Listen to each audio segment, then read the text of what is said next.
kung paano i-feed yung grid ng inyong kalaban para mag-gain kayo ng momentum sa chess.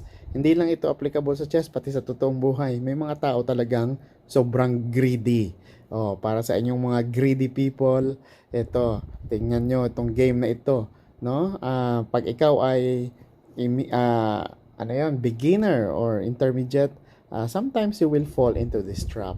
So, ito yung tinatawag nating the Danish Gambit. One of my favorite gambits in chess. Okay, so let's start with e4, the classic move. Ayan, so putting that pawn there at d4, lagay mo dyan, will feed this pawn. Okay, so we want this pawn to capture our pawn and then we keep feeding that pawn. At yun na nga ang nangyari. Tingnan natin. So, E captures d4 and then continue feeding that grid. So, kakainin niya kasi greedy siya. So, yan. Ganun ang buhay. Maraming taong greedy or gutom lang. Patay gutom in short. Pag may pagkain, kakain agad at hindi nila alam, trap pala ito. Ayan. Nilabas ko ang aking bishop. I placed my bishop to c4. Why is that so? Because I want this person to kainin niya yung pawn na yan para busog naman siya. At yun nga ang kanyang ginawa. Tingnan natin. Ayan. So, sometimes, bigyan naman natin ng limit yung ating pagbibigay. Ayan. Masyado kang mapagbigay. Pag hindi mo pa yan kakainin, anong mangyayari dyan? Kainin niya yung iyong rook at makakakuha siya ng bagong piece, probably a queen. So, bigyan natin ng limit hanggang dyan ka na lang. Okay. So, look at this position. Tingnan nyo mga kapamilya, mga kapuso, mga ka-chessmate. Tingnan yung position na yan, ha? Ano ba ang nagain ng ang white sa pagbibigay? Nawalan ka nga ng dalawang pawns, no? Yung pawn dito, no? Tatlo nga eh. Binigyan mo na nga siya ng tatlong pawn. Pero, look, you were able to develop and establish positions. So, those sacrifices are worth it. Kasi meron kang central pawn, meron kang bishop na nakapin dito. Later on, magagamit natin yan. Meron kang bishop na nakaposition dyan. Kung titingnan mo yung black, wala talaga siyang movement. Ayan, sarado pa ang kanyang mga pawn. Only one file is open, this one. At saka yung mga pieces niya, andyan pa rin sa kanya. So in short, wala siyang momentum. Bakit? Kain kasi siya ng kain. Gutom siya. Okay, move on tayo. Ayan, siguro na-realize niya na kailangan niya nang ilabas ang kanyang mga officials. So, putting the knight in c6. And I will also develop. So, this is the classic position of Danish Gambit.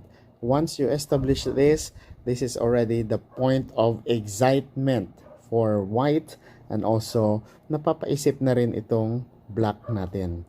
Okay? So, tuloy natin. Ayan. So, nilalabas na rin dahan-dahan ang kanyang mga officials. So, bago niya pa yan malabas lahat at makapag-position siya kasi pwede niyang baliktarin ito. Pag nabaliktad ito ng black, ay matatalo talaga ang white sa end game dahil nagbigay ka na ng tatlong pawns. So, this gambit is not designed to last or to reach the end game. It's a good opening and a good mid-game ender. Huwag na itong paabutin sa endgame kasi nga your goal here is to destroy the enemy dahil masyado siyang greedy. Ayan. So, tuloy natin. Castle ako.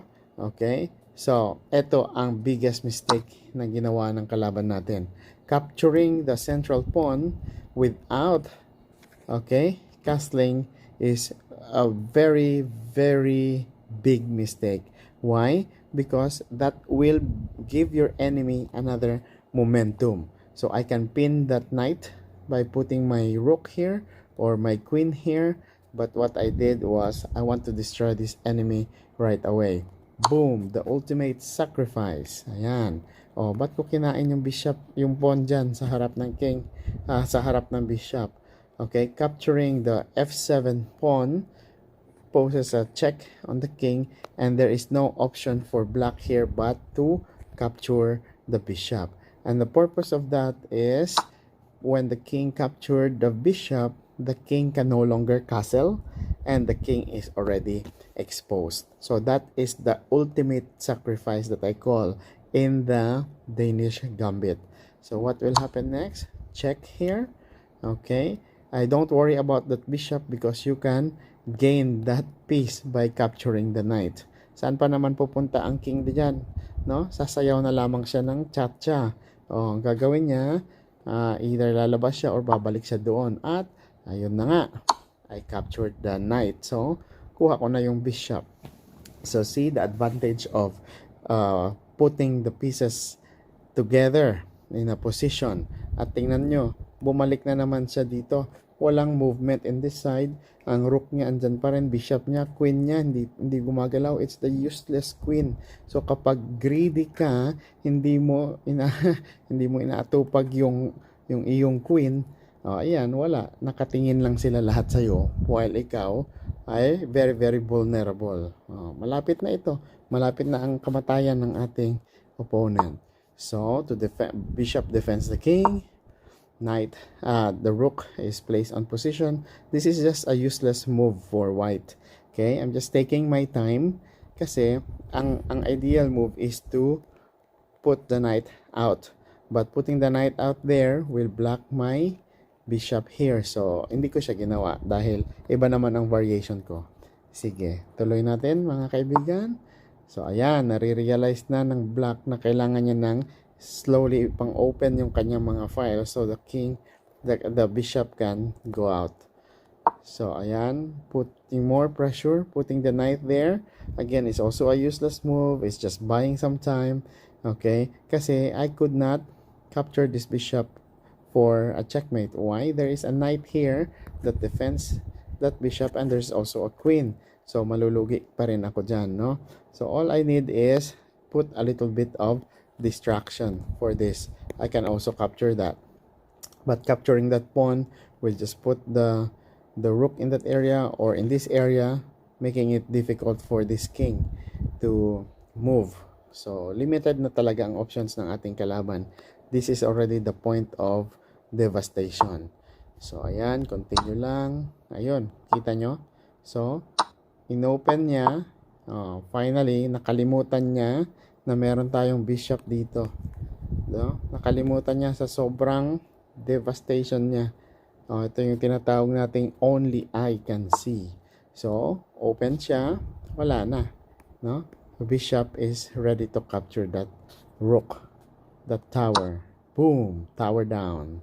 So, see? This is already the point of no return. Okay? So, bishop, lumalaban din itong black. Gusto niyang awayin ng ating queen. Threatens the queen. So, retreat lang. But pwede naman ako mag-retreat dito so that I can check here. Okay. Anyway, I still have my rook. Check here. Okay. Anyway, I still have my rook to pin the bishop. Ayan. But, di bali na. Pagbigyan na lang natin. So, eto na naman ang another blunder ng kalaban. Gusto niyang tanggalin yung aking knight. So, knight here is being threatened by this pawn. If I move the knight there, useless. If I move the knight there, bishop will just capture that. The best move is to put the knight here, putting pressure to the queen. So, that's what I did. Boom. So, bishop will capture that. And then, queen captures bishop. Okay? So, this is still not so advantageous position because there is a knight here. There is a knight in this area defending that bishop. So, my next goal is to remove this knight. So, I need to put pressure in that area. Okay? So, tuloy natin. Here we go. Yun ang biggest mistake niya. He wants my queen away from this position. So, putting the knight here threatens the queen. But he forget, no, the most basic thing. This knight was a defender of this bishop. So, isa na lang nagde-defend sa kanya, the queen. So, all I need to do is just move the queen away or eat that knight. Sobrang devastation niya, committed the biggest blunder of his life. So, he moved the queen away, posing a